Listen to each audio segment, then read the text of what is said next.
therapy technologies they can be used for many different things. One of the things they can be used for is to cause your body to make a foreign protein that will generate an adaptive immune response that one might call a vaccine under the definition of what is a vaccine. Now you spoke about the unanticipated side effects, let's say, of this particular technology as modified by Carrico and Weissman. You referred to the Nobel Prize, and what you're speaking of is changing from a natural RNA, which is what was in my original work, an RNA that was synthetic but as close as possible to a natural product, to a molecule which is truly synthetic. It is a modified messenger RNA. It's modified by the inclusion of a particular molecule called pseudouridin, and it's not just a natural pseudouridin, which it's present in many RNAs. Pseudouridin is. It's placed in specific places, and one of the things that pseudouridin modification is used for by the cell, by our bodies, is to enable controlled frame shifting. It also changes the immune response to an RNA, the presence of pseudouridin, and it regulates how efficiently that RNA is turned into protein, and it regulates how long that RNA lasts in your body. When this modification was pioneered by Carrico and Weissman, and they filed a patent, they didn't imagine that this could be used for vaccine purposes. That came later. They were focused more on cancer, like your comment. But this became useful as the industry decided that this idea of using RNA as a drug and using it for vaccine purposes would be productive and profitable. One of the problems, as you point out correctly, with the use of pseudouridin in the way that it's used, which is to put it all over in the RNA molecule in a non-natural way, and they're not even using the natural pseudouridin, they're using a modified chemical version. So these are truly modified mRNAs. Is that, number one, it creates an artificial molecule, it's not really RNA, that lasts for a very long period of time, and data are suggesting it may last for many months in your body. So that's more like DNA and DNA-based gene therapy. It's not like the original idea of a molecule that would be put into your body that would last for an hour or 2 hours and then be degraded. These molecules last for a very long period of time. Furthermore, by putting all those pseudouridins in, as you correctly point out, it causes frame shifting, which causes the production of proteins that we don't even know what they are, that seem to be very inflammatory and have nothing to do with the intended active drug product, the protein, in the case of spike, for instance. We don't even know what those proteins and protein fragments do. It may be that some of them are very similar to human proteins, and that may be part of what seems to be driving an autoimmune problem, which is one of the more common longer-term side effects we're now learning, which is the development of what may be an autoimmune damage to nerves and nervous system. This neuropathy, the data that are emerging suggests that this neuropathy may be more common than the myokarditis. And the physicians that are treating these patients with this vaccine-associated nervous system problem, including what's called POTS syndrome, find that it's extremely difficult to treat. It's one of the most challenging things that many physicians have ever encountered.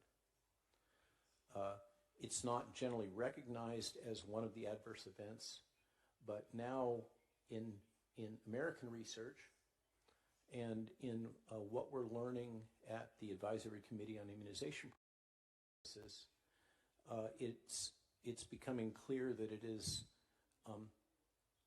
unfortunately rare, but still significant.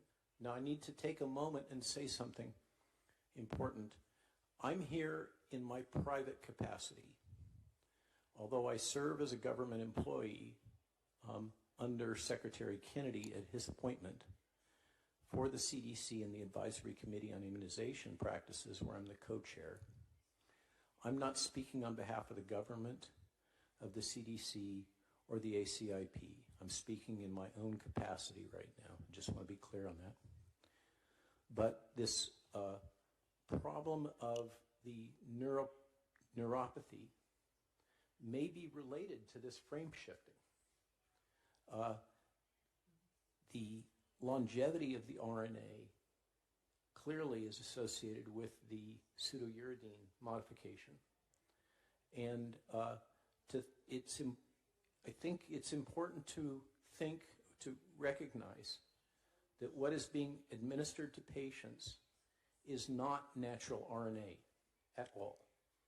It's a synthetic molecule that can be turned into protein like RNA does, but it is not RNA. It has a number of characteristics, and it may be that there are aspects of pseudouridine modification which is still not really understood in the molecular biology. The molecular biology of pseudouridine in the biochemistry is still an emerging science. We don't really understand it very well, but it appears that one of the effects of that may even relate to mitochondrial function. So we seem to have a number of things that, as you correctly point out, are counterproductive for the patient, never been seen before with any vaccine-like product, and some of those I see in your text here. You're mentioning the possibility of premalignancies or other problems. Those data seem to be emerging now,